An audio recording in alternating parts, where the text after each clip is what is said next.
여러분들 기쁘세요? 네. 정말 기쁘십니까? 네. 주님 앞에 나와서 예배 드리는 것만큼 우리 삶 가운데 큰 기쁨은 없을 것입니다. 그러한 기쁨들을 우리가 날마다 누리면서 나아갔으면 좋겠습니다. 한국에 며칠 전에 그 월드컵 소식 때문에 사람들이 기뻐하고 있는 것 같습니다.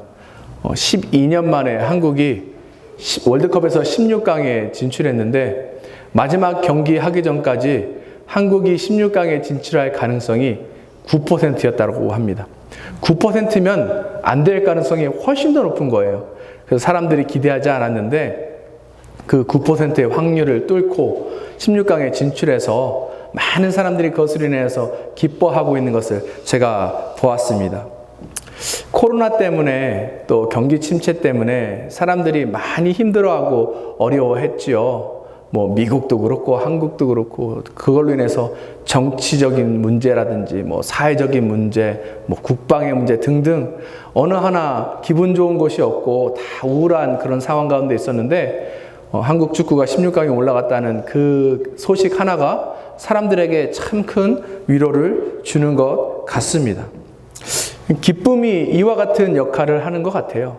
기쁨은 늘상 우리에게 위로를 주고 힘을 얻게 하고 다시금 나아갈 수 있게 하는 그런 모든 원동력을 제공하는 것 같습니다. 지난주부터 시작해서 지금 계속해서 그 크리스마스까지 대림절입니다. 주님께서 이 땅 가운데 오신 것을 기념하는 그런 시간이에요. 기억하고 또 감사하며 나아가는 시간입니다. 주님께서 우리에게 오심으로 인해서 우리에게 주신 것들이 있는데 무엇인가 하면 우리가 지난주에 살펴본 것처럼 소망을 주셨어요. 그리고 또 주님께서 우리에게 기쁨을 주시고 평안을 주시고 사랑을 주셨습니다. 우리가 그것을 더 누리면서 나아갈 수 있는 그런 시간이 됐으면 좋겠습니다. 뿐만 아니라 주님이 오실 때까지 우리가 기다리는데 어떻게 기다리는가? 그 사이에 우리의 믿음이 더욱더 자라고 우리 기쁨이 더욱더 충만해지기를 이 시간 가운데 바라며 나아갑니다. 예수님만이 우리의 참 기쁨이 되십니다. 예수님께서 우리에게 주신 기쁨이 그래서 무엇인지 이 시간을 통해 함께 살펴보기를 원합니다. 첫 번째, 기쁨은, 예수님이 주신 기쁨은 절망을 이기는 힘입니다. 오늘 읽은 본문은 예수님 그 크리스마스 스토리에 관련돼서 굉장히 유명하고 모두가 잘 아는 그러한 장면입니다. 목자들이 나오고 천사들이 목자들에게 예수님 태어난 것을 알리고 또 목자들은 그 이야기를 듣고 아기 예수께 나아가서 예배하고 경배하는 그런 모습들입니다. 왜 하나님께서 천사들을 통해서 이 목자들에게 먼저 예수님 탄생 소식을 알리셨을까요? 예수님이 탄생하신 이후에 제일 먼저 지금 이 목자들에게 이 소식을 알려주십니다. 7절 보도록 하겠습니다. 첫 아들을 낳아 강보에 싸서 구유에 누웠으니 이는 여관에 있을 곳이 없음이로라. 이 당시도 그렇고 지금도 그렇고 왕이 태어나면 왕가에서 자녀가 태어나면 제일 먼저 하는 일이 무엇인가 하면 세상에 그 자녀가 태어났다는 것을 공표하는 거예요. 선포하는 일입니다. 세상의 왕도 태어나면 이와 같이 공표하는데 하늘에 오신 이 땅의 참 왕이신 예수 그리스도께서 태어나실 때에 이 예수님을 누구에게 제일 먼저 전하며 나아갔을까요? 그것은 바로 오늘 우리가 본 것처럼 목자들입니다. 근데 왜 하나님께서 목자들에게 먼저 이것을 알리셨는가? 그 이유가 있습니다. 8절과 11절 보도록 하겠습니다. 그 지역의 목자들이 밤에 밖에서 자기 양떼를 지키더니 오늘 다윗의 동네에 너희를 위하여 구주가 나셨으니 곧 그리스도 주시니라. 지금 한밤중에 양떼를 지키고 있는 목자들에게 천사들이 나와서 예수님의 탄생 소식, 이 땅의 진정한 왕의 탄생 소식에 대해서 알리고 있습니다. 근데 이 목자들은 평범한 사람들을 상징하고 있는 거예요. 진정한 왕이 이 땅에 오셨는데 다른 고관들이나 유명한 사람들이나 능력 있는 사람들에게 먼저 그것을 알리는 것이 아니고 아주 지극히 평범한 사람들에게 먼저 그 소식을 알립니다. 왜 평범한 사람들에게 그 소식을 먼저 알리는가? 그 이유는 이 평범한 사람들, 지쳐있고 힘들고 어렵고 고난 가운데 있는 사람들을 예수님께서 오셔서 위로해 주실 것이기 때문에 그렇습니다. 이 세상에 살고 있는 사람들의 모습이 어떤지 시편 107편 10절 함께 보도록 하겠습니다. 사람이 흑암과 사망의 그늘에 앉으며 곤고와 쇠사슬에 매임은, 우리 인생의 모습을 이 시편 기자가 이야기하고 있는 거예요. 마치 우리의 삶은 사망의 그늘에 앉은 것 같아서 곤고함, 또 쇠사슬에 매인 것 같은 어려움, 고난, 이 모든 것들을 안고 살아가고 있다라는 사실입니다. 특별히 목자들과 같이 평범한 사람들은 더 이 삶이 고달프고 괴로울 수밖에 없겠지요. 지금 이 목자들이 언제 천사들로부터 예수님 탄생 소식을 들어요? 다시 8절 볼까요? 그 지역의 목자들이 밤에 밖에서 자기 양떼를 지키더니, 언제 목자들이 무엇을 하고 있었는가? 한밤중에 이 목자들이 밖에서 양떼를 지키고 있었다라고 합니다. 한밤중에 다른 사람들은 다 안락한 집에서 편안하게 잠을 자고 있을 때에 이 사람들은 뭘 하고 있는 거예요? 밖에 나와 있는 것입니다. 그냥 밖에 나와 있는 것이 아니라 자기 양떼를 돌보고 지키며 하는 그 일들을 하며 나아가는 것입니다. 이들의 삶이 얼마나 고단하고 얼마나 어렵고 얼마나 고통스러웠을지를 우리가 이것을 통해서 충분히 알 수 있는 것입니다. 그런데 예수님께서 이 땅에 오셨다는 의미는 무엇인가 하면, 이와 같이 고난과 고통과 억눌림과 아픔 가운데 있는 사람들에게 기쁨을 허락한다는 거예요. 근데 이 기쁨이 굉장히 우리 인생에 중요합니다. 우리 인생에 기쁨이 아주 큰 역할들을 하는 거예요. 제가 방금 전에 월드컵 이야기를 했는데 20년 전에 한국에서 월드컵을 했을 때가 생각이 났습니다. 그때 한 달 동안 한국 전체의 분위기는 붕붕 떠있는 분위기였어요. 그 전까지 한국이 월드컵에서 단 1승도 거두지 못했는데 그 월드컵을 통해서는 강호들을 잇따라서 이기는 것뿐만이 아니라 16강도 진출하고 8강도 진출하고 그래서 4강까지 갔던 그때였습니다. 그러니 한 달 내내 국민들이 한국 축구를 볼 수 있었고 그 모든 것들을 즐길 수 있었어요. 그때 사람들의 표정을 제가 아직도 기억하는데 얼마나 얼굴에 기쁨과 환희와 그 행복함과 그 모든 것들이 넘쳐 흘렀는지 모릅니다. 제가 그때 이후로 그런 모습을 본 적이 없었어요. 사람들이 한 달 내내 너무나도 즐거워하고 기뻐하고 있었습니다. 그 중에서 제가 아직도 기억에 남는 장면이 하나 있는데 어떤 장면인가 하면, 인생에 있어서 가장 슬픈 날이 언제이겠습니까? 사랑하는 가족이 세상을 떠난 날이겠죠. 사랑하는 가족을 잃고 슬퍼하고 있는 상주들이 한국 축구 경기를 본 다음에 그 이기고 나니까 기뻐하는 그 모습이 아직도 제 눈에 잊혀지지가 않습니다. 사랑하는 가족을 잃은 그 상주들이 기쁨이 찾아오니까 어쩔 줄 몰라서 막 춤추고 난리치는데, 기쁨이 이런 역할을 하는 거구나. 우리 인생 가운데 가장 큰 슬픔과 어려움이 찾아올지라도 기쁨이 들어오는 순간 그 모든 것들을 이기는 힘을 얻는구나 제가 기억했습니다. 기쁨이 우리 가운데 이러한 역할을 하는 거예요. 그런데 천사들이 지금 뭐라고 이야기하는가? 10절 보도록 하겠습니다. 천사가 이르되 무서워하지 말라. 보라, 내가 온 백성에게 미칠 큰 기쁨의 소식을 너희에게 전하노라. 세상이 주는 기쁨도 이와 같이 큰 역할을 하는데, 지금 이 예수님은 어떤 기쁨이라는 거예요? 세상의 기쁨과 비교할 수 없는 어떤 기쁨이래요? 큰 기쁨이랍니다. 큰 기쁨. 기쁨이 큰 기쁨이 있고 작은 기쁨이 있나요? 그런데 큰 기쁨이라고 설명하는, 이야기하는 이유가 이 기쁨은 세상이 주는 그러한 기쁨과 차원이 다르다는 거예요. 그 모든 것들을 초월하는 그러한 기쁨이다라는 것을 이야기하고 있는 것입니다. 이 기쁨이 온전히 우리 삶 가운데 임할 때에 우리 삶에 있는 고난이라든지 고통이라든지 어려움이라든지 이 모든 것들이 다 해결되는 거예요. 이 기쁨이 우리에게 위로를 주고 격려를 줄 뿐만이 아니라 우리의 구원까지도 허락하는 것이 바로 이 기쁨이라는 사실을 우리가 기억했으면 좋겠습니다. 목자들이 이 기쁨에 관련된 소식을 듣고 그 마음이 얼마나 기뻤을지 모르겠습니다. 우리가 이 시간 가운데 그래서 기억했으면 좋겠어요.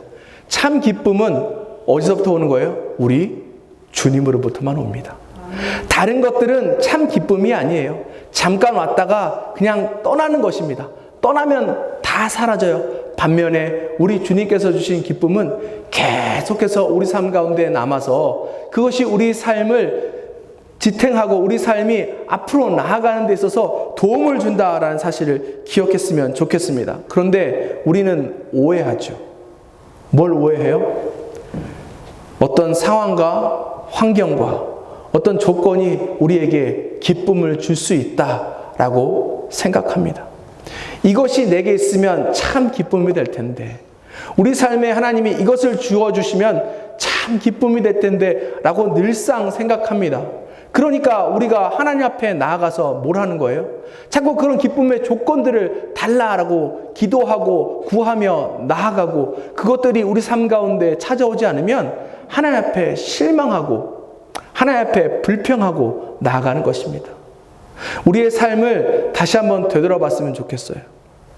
우리가 하나님만으로 기뻐하는 것인지, 아니면 하나님이 주신 것을 기뻐하는 것인지, 그렇다면 우리가 정말 하나님만을 사랑하는 것인지, 아니면 하나님께서 우리에게 주시는 것을 우리가 사랑하는 것인지 다시 한번 우리가 생각해 봤으면 좋겠습니다. 우리가 하나님만으로 기뻐하지 못하고 하나님만으로 감사하지 못하면 우리는 늘상 하나님 앞에 있지만 하나님 앞에서 하나님이 주시는 이 놀라운 기쁨이라든지 이 평안을 누리지 못한 채 그냥 불행한 인생을 살아갈 수밖에 없다는 사실을 우리가 기억했으면 좋겠습니다. 주님만으로 기뻐하시는 저와 여러분들이 되시기 바랍니다. 두 번째, 예수님의 기쁨은 만날 때 얻을 수 있습니다. 기쁨이 어디서 올까요? 기쁨이 우리 마음속으로부터 막 솟아나올까요? 그러면 좋은데 그렇지 않을 때가 훨씬 더 많지요.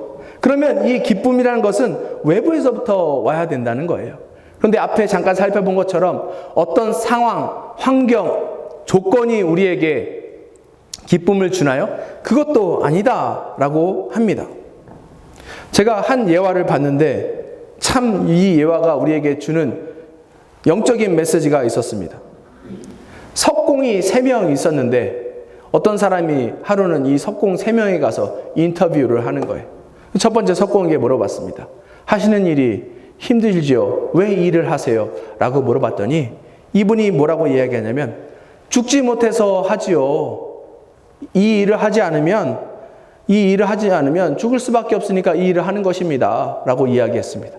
두 번째 석공에 가서 인터뷰했어요. 선생님, 이 일을 왜 하세요? 두 번째 석공도 이렇게 이야기합니다. 돈 벌려고 하지요. 이 일을 안 하면 돈 못 벌어요. 라고 이야기합니다. 그래서 세 번째 그 석공에 가서 인터뷰했는데 또 이분한테 물어본 거예요. 왜 이 일을 하세요? 그랬더니 이분이 환한 미소를 지으시면서 뭐라고 이야기하냐면, 저는 조각가인데 하나님의 영광을 조각하기 위해서 지금 이렇게 노력하고 애쓰고 있습니다. 라고 이야기했습니다. 막 돌이 튀기고 어려움이 있고 힘든 그 가운데서도 이 3명 중에 누구에게 기쁨이 가득했을까요? 말하나 마나 하나님의 영광을 조각한다는 조각가에게 기쁨이 넘치겠지요. 이 사람이 왜 기쁨이 넘칠 수 있을까요? 바로 이 사람은 하나님을 만났기 때문에 그래요. 하나님을 만난 그 기쁨이 이 사람으로 하여금 어떤 일을 하더라도 기쁨 가운데 할 수 있게끔 만들었다라는 사실입니다. 예수님이 탄생하셨다는 것을 천사들이 지금 이야기하는데 11절 보도록 하겠습니다. 오늘 다윗의 동네에 너희를 위하여 구주가 나셨으니 곧 그리스도 주시니라. 지금 이 11절에서 중요한 단어가 무엇인가 하면 오늘이라는 단어와 나셨다라는 단어입니다. 무슨 의미예요? 오늘 예수님이 나셨다는 거예요.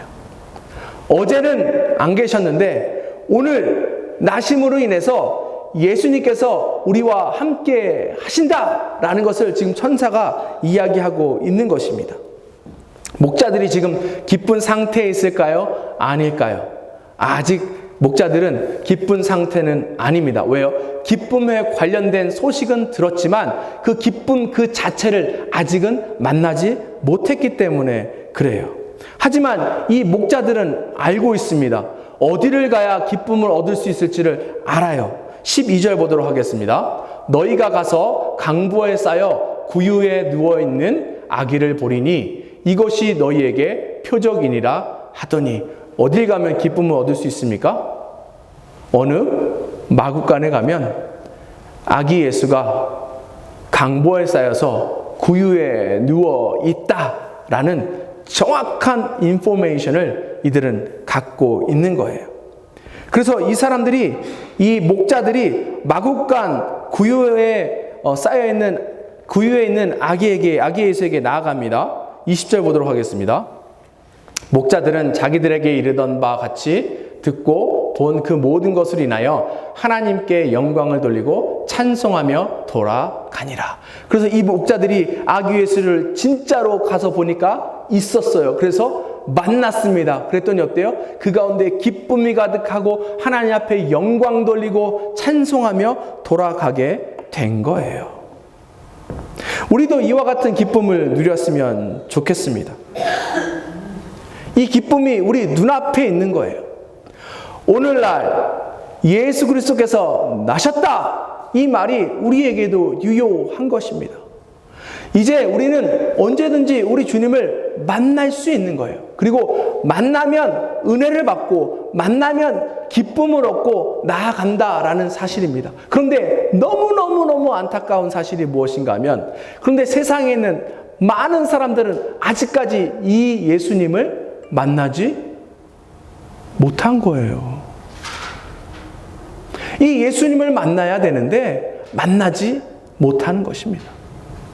우리도 늘상 이 하나님을 만나며 나아가야 합니다. 이 자리에 하나님 못 만난 사람 있어요? 제가 알기로는 없습니다. 여기 계신 분들 모두 다 하나님 만났어요. 그런데 이 의미가 무엇인가 하면 지속적으로 하나님과 만남을 통해서 기쁨을 누리며 나아가야 한다는 것입니다. 앞에 살펴본 것처럼 그래야 이 기쁨으로 인해서 우리가 살아갈 수 있는 거예요.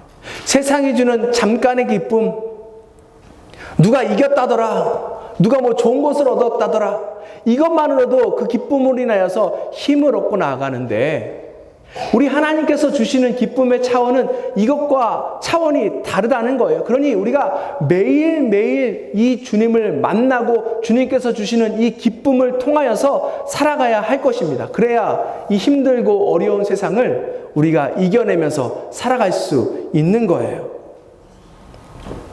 하나님 앞에 기쁨을 얻는 방법, 그래서 이 기쁨을 만나는 방법을 우리가 알아야 되는데, 이게 요한복음 15장에 잘 나와 있습니다. 요한복음 15장은 포도나무 비유로 유명한 그 챕터입니다. 이 포도나무 비유는 하나님과 예수님과 우리 사이의 관계에 대해서 잘 설명해 주고 있는데, 특별히 우리가 어떻게 주님과 함께 연합해서 주님이 주시는 것들을 누리며 살아가야 될지에 대해서 이야기하고 있습니다. 7절, 요한복음 15장 7절 그리고 11절 함께 읽도록 하겠습니다. 너희가 내 안에 거하고 내 말이 너희 안에 거하면 무엇이든지 원하는 대로 구하라. 그리하면 이루리라. 내가 이것을 너희에게 이름은 내 기쁨이 너희 안에 있어 너희 기쁨을 충만하게 하려 함이라. 보세요. 주님이 우리 안에, 우리가 주님 안에 있을 때에 우리가 열매를 맺게 된다라고 이야기하는데, 이 열매가 무엇인가 하면 이 기쁨이라는 거예요. 이 충만한 기쁨이 우리 안에 머물게 하기 위해서 우리가 주님 안에 있고 주님이 우리 안에 있어야 된다는 이야기입니다. 근데 이 얘기를 들어도 좀 헷갈리죠. 어떻게 우리가 주님 안에 있고 주님이 우리 안에 있을 수 있을까? 이것은 무엇을 이야기하는가 하면 말씀을 이야기하는 거예요. 예수님은 말씀이죠. 말씀을 통해서 우리가 말씀 가운데 거하게 되는 것이고, 우리가 또 말씀을 읽고 말씀을 묵상하고 말씀을 받아들일 때 이 말씀이 우리 삶 가운데, 우리 마음 가운데 온전히 임하게 된다는 것입니다. 그리고 그 말씀을 통해서 기도하며 나아갈 때에 하나님께서 우리에게 놀라운 일을 벌여주신다는 것을 오늘 이 말씀이 우리에게 설명해 주고 있는 거예요. 이것이 왜 중요한가 하면, 결국 하나님의 기쁨이 우리 안에 충만해진다는 것은 하나님의 말씀이 우리 삶 가운데 충만해져야 된다는 것을 의미하는 거예요. 우리 마음속에 하나님으로만 가득 찰 때에 비로소 이 기쁨을 누릴 수 있다라는 것을 이야기하고 있는 것입니다. 김남준 목사님의 거룩한 삶을 위한 능력이라는 책을 보면 이와 관련된 한 예화가 나와 있습니다. 어느 목사님이 하루는 잠언 14장 4절을 읽었대요. 함께 보겠습니다. 잠언 14장 4절입니다. 소가 없으면 구유는 깨끗하려니와 소의 힘으로 얻는 것이 많으니라. 무슨 얘기예요? 소가 있으면 귀찮아요. 소 배설물도 처리해야 되고, 그 다음에 때가 되면 끼니를 또 채워주는데 소가 좀 먹습니까? 엄청 먹죠. 그거 막 다 챙겨야 되고 힘들다는 거예요. 그래서 소 없으면 편안할 것 같지만 그 소가 있음으로 인해서 그 사람 삶에 얼마나 많은 것을 얻게 하는지를 이야기하는 것입니다. 그렇죠? 그런데 어느 날 이 목사님이 이 말씀을 읽다가 소 대신 자녀를 자녀라는 단어를 거기다 넣고 읽기 시작했대요. 뭐라고 읽었냐면, 자녀가 없으면 집은 깨끗하려니와 자녀의 힘으로 얻는 것이 많으니라. 이 목사님이 자녀들 때문에 힘들었던 거예요. 그쵸? 자녀들이 얼마나 부모의 속을 썩이고 힘들고 어렵게 합니까? 그래서 없는 게 더 나은 거 아니야? 뭐 이렇게 이야기할 때도 있는데, 그것이 아니라 이 자녀를 얻음으로 인해서 얻는 기쁨, 힘, 이게 얼마나 많은지를 이 말씀을 통해서 깨달았다는 거예요. 그러고 나서 자녀에 대한 태도가 바뀌고 또 그 삶 가운데 감사함이 넘쳤다는 것을 이야기했습니다. 이것이 말씀이 우리 안에, 우리가 말씀 안에 들어갈 때에 생기는 그러한 놀라운 일들이에요. 우리는 늘상 세상적인 관점으로 모든 것을 보고 해석하고 나아갑니다. 우리 삶 가운데 어떤 일이 생기면 자꾸 부정적으로 이야기하고 부정적으로 생각할 수밖에 없는 이유가 무엇인가 하면 세상적인 관점 때문에 그런 거예요. 그러면 그 가운데 무슨 기쁨이 있겠습니까? 무슨 감사가 있겠어요? 그렇잖아요. 좋은 일이 없는데 거기서 무슨 힘을 얻으며 살아갈 수 있겠습니까? 그런데 같은 일이라도 우리가 하나님의 말씀으로 충만해져서 하나님의 관점으로 그 모든 것들을 바라보고 해석하기 시작한다면 우리의 태도는 당연히 바뀔 수밖에 없는 거예요. 왜요? 상황과 환경이 어렵고 힘들지만 그 가운데 숨어있는 하나님의 뜻을 발견할 수 있습니다. 그러면 이것이 얼마나 기쁨이 되고 힘이 되고 위로가 되겠습니까? 또한 그 가운데 얼마나 큰 기대함이 있겠어요. 하나님께서 이번엔 어떤 방법으로 이 모든 어려움들을 해결시켜 주실까? 그것이 참 우리에게 큰 기쁨을 줄 수 있다는 사실을 기억했으면 좋겠습니다. 우리는 이미 모든 이 기쁨을 가지고 있어요. 가지고 있습니다. 그러니 이 기쁨을 더욱더 누리시며 나아갔으면 좋겠어요. 특별히 이 기쁨의 계절인 크리스마스 이 시즌에 계속해서 우리가 이 말씀을 읽고 이 말씀이 우리 안에, 우리가 말씀 안에 들어가는 이 놀라운 것들을 경험하며 나아갔으면 좋겠어요. 그래서 우리 삶 가운데 기쁨이 넘치고 이 기쁨을 통하여서 주님 앞에 영광 돌리며 나아갔으면 좋겠습니다. 마지막으로 예수님의 기쁨은 나눌 때에 배가 됩니다. 예수님의 탄생 소식을 지금 목자들이 들었는데 이 예수님의 탄생 소식과 이 목자들 사이에 엄청난 비밀이 숨겨져 있습니다. 목자들은 이 당시에 신뢰의 대상이 아니었어요. 사람들로부터 신뢰받는 대상들이 아니고 오히려 멸시받는 그러한 사람들이었습니다. 이 목자들은 먹고 살기 위해서 늘상 거처를 이동하고 옮겨야 되는 사람들이잖아요. 그러니까 한 군데 정착할 수 없으니까 삶이 불안정하겠죠. 삶이 불안정하다 보니까 이 당시에 이 하나님의 백성으로서 지켜야 할 이 율법이라든지 이 의식이라든지 이것들을 제대로 지키기가 어려워요. 당연히 어렵겠죠. 그렇죠? 먹고 살기 바쁘고 가축들 옮기고 하는 일들에 집중하다 보면 이 율법을 어기는 일들이 다반사예요. 그러니 사람들이 이 목자들을 뭐라고 평가하냐면 저 사람들은 부정한 사람들이다. 그리고 저 사람들은 거짓말장이들이다 라고 이야기하고 평가했습니다. 당시에 어떤 사람들 관계 가운데 무슨 일이 있게 되면은 법정의 증인으로 쓸 수가 있었는데 이 목자들은 법정의 증인으로도 쓰지 못할 정도로 아주 이 사람들의 스테이러스가 낮은 그런 상황 가운데 있었습니다. 그런데 하필이면 이들에게 천사들이 예수님 탄생 소식을 알리고 또 이들이 예수님을 만남으로 인해서 기쁨이 가득 넘치게 되는 거예요. 이들이 기쁨을 만났기 때문에 그렇습니다. 그런데 여기에 놀라운 비밀이 숨겨져 있어요. 이렇게 부정적인 인식이 가득했던 사람들, 하나님 말씀과 관계없이 살았던 사람들이 이 기쁨을 만나게 되자 이들의 삶이 완전히 바뀌었다라는 사실입니다. 이 사람들은 이 이후에 증인의 삶을 살며 나아가는 거예요. 16절, 17절 보도록 하겠습니다. 빨리 가서 마리아와 요셉과 구유에 누인 아기를 찾아서 보고 천사가 자기들에게 이 아기에 대하여 말한 것을 절하니. 이 사람들이 예배를 통해서 천사들이 경배하고 하는 그 예배를 통해서 기쁨이 충만해졌죠.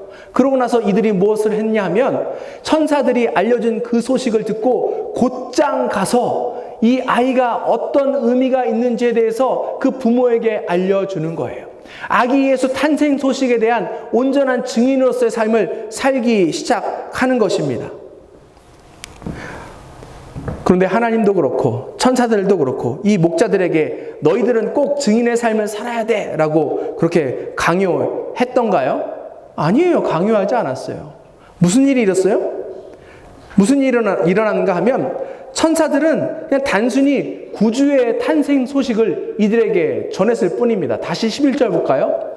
오늘 다윗의 동네에 너희를 위하여 구주가 나셨으니 곧 그리스도 주시니라. 이것이 전부입니다. 그런데 이들이 예배를 함께 드리죠. 13절 14절 보도록 하겠습니다. 호련히 수많은 천군이 그 천사들과 함께 하나님을 찬송하여 이르되 지극히 높은 곳에서는 하나님께 영광이요 땅에서는 하나님이 기뻐하신 사람들 중에 평화로다 하니라. 예배를 드리고 나서 그 이후에 뭐예요? 스스로 예수님께 찾아가 기쁜 소식을 전하는 거예요. 15절 보겠습니다. 천사들이 떠나고 하늘로 올라가니 목자가 서로 말하되 이제 베들레헴으로 가서 주께서 우리에게 알리신 바 이 이루어진 일을 보자 하고. 기쁨을 가지고 있는 사람은 이 기쁨을 숨길 수 없습니다.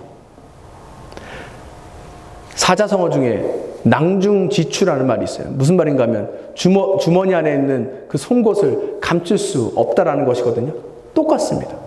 우리 안에 기쁨이 있다면 이 기쁨을 감출래야 감출 수 없어요. 흔한 우리가 쉽게 알 수 있는 예로 보면 호텔에 가서 그 가운데 왔다 갔다 하는 사람들의 얼굴을 보면 누가 오늘 좋은 일이 일어났고 누가 오늘 좋지 않은 일이 일어났는지 우리가 단번에 알 수 있습니다. 물어보지 않아도 알아요. 왜요? 얼굴에, 표정에 그 모든 것들이 나타나기 때문에 그렇습니다. 이 목자들은 비록 사람들로부터 멸시받고 또 전에는 먹고 살기 위해서 하나님의 율법도 하나님이 허락하신 그 의식도 제대로 치르지 않았지만 기쁨이 찾아오니까 자신의 이 기쁨을 나누기 위해서 헌신하며 나아가는 것입니다. 지금 이 목자들이 해야 할 일은 무엇이었어요? 양 치는 거예요. 밤에 양을 돌보는 거예요. 그런데도 기쁨이 찾아오니까 그것은 잠시 뒤로 하고 자신들이 누렸던 이 기쁨을 어떻게 해서든지 나누고 싶어서 그렇게 나아가는 것입니다. 자신들이 맛본 그 생수를 다른 사람에게 전하기 위해서 나아가는 거예요. C.S. 루이스라는 분이 이렇게 이야기했습니다. 기쁨은 진지한 천국 사업이다. 우리 안에 기쁨이 없으면 다른 사람에게 기쁨을 알리기가 어려운 거예요. 신앙생활하는 것이 기쁨이 아니고 늘상 고달픔이고 어려움이라면 어떻게 우리가 기쁨을 주신 이 주님을 다른 사람들에게 알릴 수 있겠습니까? 우리 성도들은 하나님께서 이 세상 가운데 쓰신 한 편의 편지인 거예요. 그러니 우리 삶 속에 그리스도의 그 기쁨이 가득 넘쳐날 때에 비로소 세상 사람들이 그 자리에서 포즈하고 멈추고 생각하고 다시금 그들의 삶을 되돌아보는 거예요. 아, 무엇이 우리의 삶과 저 크리스찬들의 삶을 다르게 하는가? 저들의 삶은 무엇 때문에 저토록 기쁘고 즐겁고 평안하고 감사하며 나아가는가? 그럴 때 그들의 삶에서 돌이켜서 하나님을 바라보고 하나님 앞에 나올 수 있다는 사실을 우리가 꼭 기억했으면 좋겠습니다. 우리는 기쁨의 근원이신 주님을 우리 마음속에 채우고 있다는 사실을 날마다 기억하시면서 우리가 가지고 있는 이 기쁨을 우리만 누리는 것이 아니라 이 기쁨의 시즌 때에 다른 사람들에게 함께 나누며 나아갔으면 좋겠습니다. 말씀을 마무리하고자 합니다. 주님으로 인해서 우리가 기뻐해야 합니다. 이것은 우리의 의무이자 우리의 권리입니다. 그런데 우리가 이 기쁨을 진지하게 누리고 있는지 이 시간을 통해서 함께 살펴봤으면 좋겠습니다.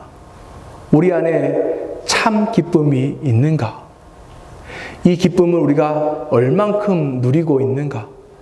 그리고 누리는 이 기쁨을 다른 사람에게 또한 전하며 나아가는가? 함께 생각해 봤으면 좋겠습니다. 그런데 대부분은 기쁘십니까? 라고 물어보면 요즘은 기쁠 일도 없습니다. 라고 대답할 때가 많아요. 삶이 팍팍한데 기쁨이 있겠습니까? 라고 이야기해요. 왜 그럴까요? 상황과 환경이 기쁨을 준다라고 생각하기 때문에 그렇습니다. 그런데 진정한 기쁨은 그런 것이 아니죠. 오늘 이 아름다운 크리스마스 트리가 우리 눈앞에 있는데 어제 제가 이 크리스마스 트리를 이렇게 장식하면서 기쁨이 찾아오기 시작했어요. 이 일을 하는데 기쁨이 찾아오는 것입니다. 제가 이거 하는 거 좋아해서 기쁨이 찾아오는 것이 아니고 기쁨이 찾아온 이유에 대해서 제가 한번 생각해 보기 시작했고 또한 기도하기 시작했어요. 하나님, 제가 왜 이런 기쁨이 찾아오죠? 왜 제 마음속에 이런 기쁨이 생겼을까요? 라고 기도했는데 그때 제가 아주 오래전에 10몇 년 전에 기도했던 그 모습이 딱 생각이 났습니다.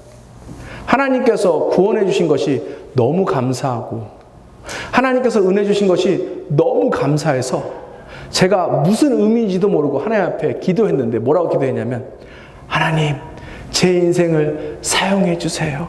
하나님 나라를 위해서 써주세요. 이렇게 기도했습니다. 근데 거기서 멈췄어야 되는데 제가 그 이후에 또 뭐라고 기도했냐면 하나님, 유명하지 않아도 좋아요. 시골 구석에 있어도 좋아요. 어디에서도 상관없습니다. 하나님의 영광을 위해서 써주세요. 사용해 주세요. 라고 제가 기도했는데 하나님께서 신실하게 그 기도 내용을 들으시고 응답해 주신다는 사실을 알게 된 거예요. 개인적으로 기쁨이 얼마나 그래서 많은지 모릅니다. 하나님 앞에 쓰임받는 것 자체가 큰 기쁨이죠. 또 목사로서의 목회의 기쁨도 얼마나 많은지 모릅니다. 제가 잠깐 묵상해보고 생각해봤는데 기쁨이 있더라고요. 우리 좌시아 보면은 참 지금 어려움 가운데 있죠. 누가 봐도 어려운 상황과 환경 가운데 있는 거예요. 그런데 하나님께서 이 좌시아를 그 어려운 상황 가운데서 만나주시잖아요. 그리고 그 가운데 믿음을 허락하셨어요. 그래서 그 가운데 믿음이 자란다는 소식을 들으니 얼마나 제 마음이 기쁜 줄 모릅니다. 제가 좌시아 위에서 매일 기도할 때에 좌시아가 그곳에서 하나님을 만나고 기뻐하고 믿음이 자라가니 그 전에 요셉이 그랬던 것처럼 그 요셉의 그 믿음과 그 요셉의 영광이 우리 좌시아 가운데도 임하게 해주세요. 제가 그렇게 날마다 기도하며 나아갑니다.